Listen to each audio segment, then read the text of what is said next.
우리 혜영이가 왜? 혜영이가 왜 죽어? 우리 혜영이 불쌍해서 어떡할래?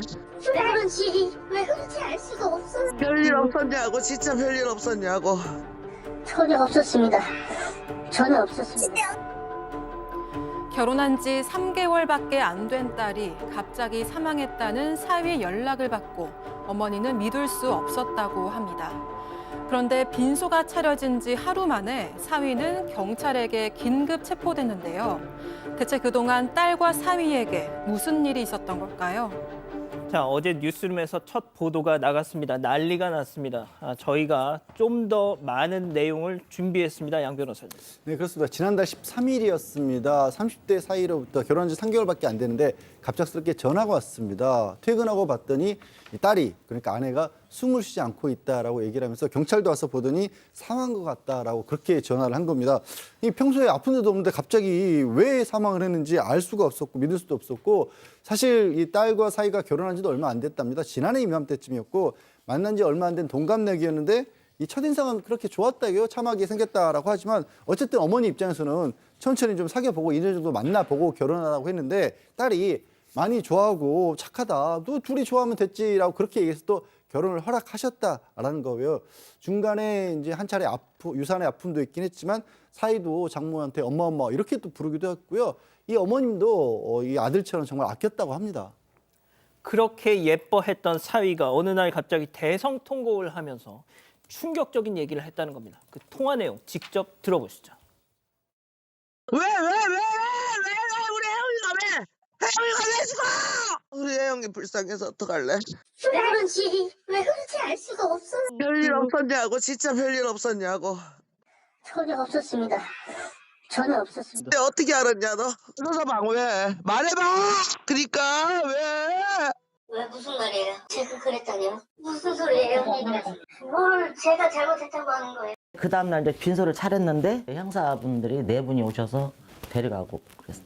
형사님들하고 같이 가면서 어머님 다녀오겠습니다 그러고 가더라고요. 삐시 이렇게 입이 ጭ르 웃듯이 그렇게 가더래요. 얀 아빠가 소름 끼치더래요. 자, 이 형사님, 저 현장에 그 통화 때 소리를 들어보니까 저 현장에 경찰이 와 있었던 모양이에요. 네, 맞습니다. 당시 신혼집에는 사위와 출동한 경찰들이 함께 있었는데요. 그 수화기 너머로 경찰과 사위의 대화가 들렸다고 합니다. 예. 사위는 왜 무슨 말이에요? 제가 그랬다니요? 제가 왜요? 제가 그런 게 아니에요. 왜 제가 잘못했다고 하는 거예요? 라고 이런 말이 들렸어요. 예. 사실 옆에서 경찰은 아니 그런 얘기가 아니라요. 뭐 이런 설명을 했거든요. 그런데도 이 사위는 뭔가 도둑이 제발 저린 것처럼 저런 대답을 했다는 겁니다. 또 어머니에 따르면 그날 바로 장례식장을 잡을 수가 없어서 예. 딸의 신혼집을 가보려고 사위에게 말했더니 사위가 못 가게 했다고 합니다. 그래서 장모가 왜 그러냐? 너가 무서워? 뭐가 무서워? 이렇게 대답을 했다는 거예요. 이 장모는 아니 내가 내 딸 집에 가는데 뭐가 무섭냐? 그럼 넌 집만 안내해라고 했더니 사위가 이랬답니다. 사람들이 뭐 이불도 다 가져가서 뭐 없다고. 장모는 지금 자러 가는 거 아니지 않냐라고 대답을 했다고 합니다. 아니 딸이 죽었고 엄마가 그 집에 가보겠다 하는데 말리는 사위라니 이 너무 이상하지 않습니까? 예. 그런데 신혼집에 가서도 사위는 계속 부엌 근처에만 맴돌았고 하여튼 많이 수생했다고 합니다. 그러니까 친정 어머니께서 이 사건이 발생하기 직전에 이 딸 부부가 이사를 했다고 그래요. 그래서 딸의 집을 정확히 몰랐다고 합니다. 자, 손 변호사님. 네.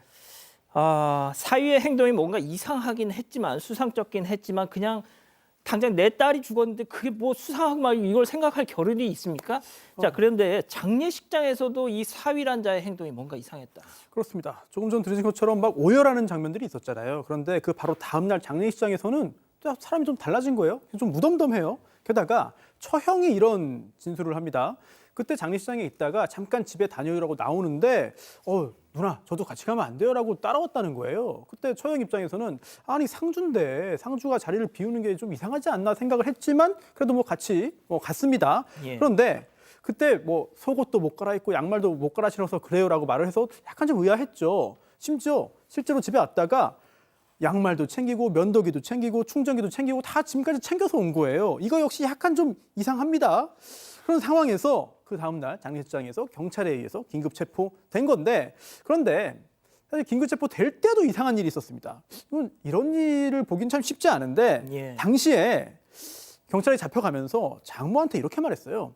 어머니 다녀오겠습니다. 이렇게 말을 하고요. 또 장인에게도 그렇게 말을 하고, 심지어 이때 표정이 물론 이제 장인 장모의 어떤 느낌입니다만 마치 웃는 듯한 입모양새였다. 이런 이야기를 했습니다. 자, 빈소에서 상복을 입고 상주 노릇을 하던 이 고인의 남편이 벼랑간 경찰들한테 양팔을 붙들려서 끌려갔어요. 네, 하지만 그 사위서 씨는 경찰 조사 내내 살인 혐의를 부인을 했습니다. 하지만 딸이 목 졸린 흔적을 보여주자 그제서야 범행을 인정을 했는데요. 서 씨는 아내가 부부 관계를 거부해서 심한 말을 해서 화가 났고 술에 취해서 우발적으로 범행을 저질렀다, 이렇게 진술을 했습니다. 하지만 유족은 말도 안 되는 주장이라는 입장인데요. 숨진 딸은 누구보다도 아이를 원했고 다만 유산을 겪은 지 얼마 되지 않은 상황이었고 산부인과 관련 수술도 받았었기 때문에 힘들어했던 그 상황이었다. 근데 이런 상황을 배려하지 않은 사위 때문에 딸이 오히려 힘들어했다는 겁니다. 또 사건 직후 서 씨는 이 홈캠 어플을 지우기도 했고요. 딸의 휴대전화에서 유심칩을 빼기도 했습니다. 이렇게 완전 범죄를 노린 것처럼 이 범행 후 정황도 좋지 않았다고 합니다. 자, 우리나라에서만 볼 수 있는 정말 황당한 상황. 우리 아이의 억울한 죽음을 널리 알려달라면서 유족들이 피해자의 얼굴 공개를 요청했습니다. 정작 이 가해자의 얼굴은 가려야 하는 이 현실. 자, 왜 저희한테 지금 또 많은 분들이 왜 피해자의 얼굴은 공개하고 가해자의 얼굴은 가리느냐, 이런 말씀을 해서 저희가 이렇게 설명을 좀 드리는 건데요. 자, 이 지경이었다면 결혼한 지 석 달 만에 아내를 살해할 정도면 사전 징후는 없었겠느냐. 자, 숨진 혜영 씨는 생전 친구들한테 이런 말을 했었답니다. 체크포인트 짚어보죠. 사이코패스랑 결혼한 것 같다. 혜영 씨의 언니와 친구 얘기 이어서 들어보시죠. 집착이 좀 있었던 것 같아요. 왜냐면 만나고 있으면 전화를 그렇게 하고 또 친구랑 만난다고 하면은 한 며칠 전부터 물어본대요. 너 누구 만난다고 했지? 언제 만난다고 했지? 언제 들어올 거야? 몇 시에 들어올 거야? 이런 식으로 약간 좀 되게 집착을 좀 많이 했어요. 혜영이가 되게 결혼에 대한 좀 로망이 되게 있는 아이였고 빨리 아이를 갖고 싶어 했고 그랬어요. 점점 만나면 만날수록 얘가 연락이 오는데 안 좋은 얘기가 너무 많은 거예요. 그러니까 그 남자의 인성이라든지 폭력성이라든지 성관계도 계속 욕을 하고 유산하기 전날까지도 계속 성관계를 요구를 했대요. 저한테 연락한 게 있는데 진짜 내 마음에 너무나 상처야라고 하는 게 있어요. 정상적인 인간은 아니었던 것 같습니다, 확실히. 네, 집착 그리고 또 폭력성이 엿보였는데 심지어 그 중에서도 좀 성적인 부분에서의 어떤 특별한 부분들이 계속해서 이야기되고 있습니다. 친구들의 이야기인데요. 당시에 그 혜영 씨가 유산을 했는데 유산하기 전날에도 남편이 성관계를 요구했다. 또 성관계를 하기 위해서 뭐 특별한 둘만의 어떤 사인, 신호등을 만들자고 얘기했다. 그래서 이렇게 배려 없는 행동 때문에 혜영 씨가 생전에 굉장히 좀 가슴 아파했고요. 힘들어했고 또 친구들한테 이런 얘기를 했다는 거예요. 사이코패스와 결혼한 것 같다. 이런 말을 했고요. 또 유산 후에 수술을 받았는데 회복이 되지 않은 상태에서도 계속해서 성관계를 요구해서 힘들어했고요. 물론 여기에 대해서 좀 여러 가지 이야기를 했어요. 근데 그럴 때마다 이 남편 서 씨가 화를 주체하지 못하고 심지어 차 안에서 다툼이 생기면은 난폭 운전을 해가지고 굉장히 위험한 상황에 처하기도 했습니다. 뭐 공포스러운 상황이죠. 언니도 이런 말을 해요. 연애할 당시에 동생이 서 씨가 혼자 이제 혜영 씨가 자취했는데 한 번 놀러 오면 며칠씩 가지도 않고 남아 있었다. 또 언니랑 같이 있다고 말을 해도 한 시간에 몇 번씩 연락해서 굉장히 집착이 강한 모습을 보였다. 이런 이야기를 언니가 했습니다.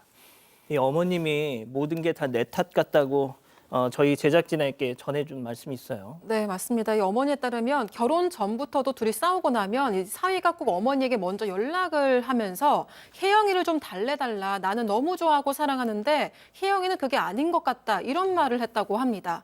그러면 어머니는 딸에게 연락을 해서 이렇게 잘못했다고 하는데 다시는 그러지 말라고 각서 쓰게 하고 한 번만 봐줘라. 이렇게 말하기도 했다고 하는데요.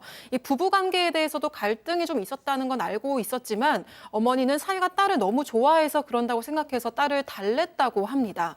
운전할 때도 난폭하게 하고 또 심한 욕을 내뱉는다는 것도 딸에게 들어서 알고 있었지만 그래도 둘이 잘 살기를 바라는 마음에 그냥 말렸다고 하는데요. 지금에 와서는 사위의 이런 가식적인 행동을 왜 알아보지 못했나 이러시면서 가슴을 치면서 후회를 많이 하신다고 울분을 토하셨습니다. 다시 한번 말씀드리지만 우리 아이의 억울한 죽음을 널리 알려달라면서 어머님은 당신과 따님의 고인이 된 따님의 얼굴을 공개해도 좋다라고 저희한테 하신 겁니다. 양 변호사님. 예, 그렇습니다. 지금 유족들은 지금 여태까지 살펴봤던 뭔가 비정상적으로 보이는 그 서 씨의 행동 이런 부분들을 다 반영을 해서 강력하게 처벌하기를 바라고 있는 그런 상황이고요. 다만 이제 실제 사건에서 더 중요하게 여겨지는 것들은 정말 이제 많이 다루듯이 우발적이냐 계획적이냐 이런 부분 그리고 이 살해의 직접적인 어떤 동기라고 해야 될까요? 그러니까 평소에 좋지 않았던 관계가 좋지 않았다고 무조건 사람을 해치는 건 아니지 않습니까? 그런 부분들이 더 직접적으로 영향을 끼칠 거고 거기 나가서는 이제 유족과의 화해라든가 이런 부분인데 용서를 지금도 구하고 있지도 않다고 합니다. 이런 부분이 이제 다 반영이 될 것 같고 이후에 홈캠이나 유심칩 같은 거 지우고 사실 자기가 사람을 해친 뒤에 거기서 상주를 하고 있다가 거기다가 경찰에 오니까 어머니 다녀오겠습니다라는 그런 정황들은 분명히 재판부에서 보아서 부수적이지만 이런 부분들도 이제 양형에 반영을 하게 될 겁니다. 자, 고인은 주변에 이 남자 사이코패스 같다라는 말을 어떻게 보면 유언처럼 남기고 가셨습니다.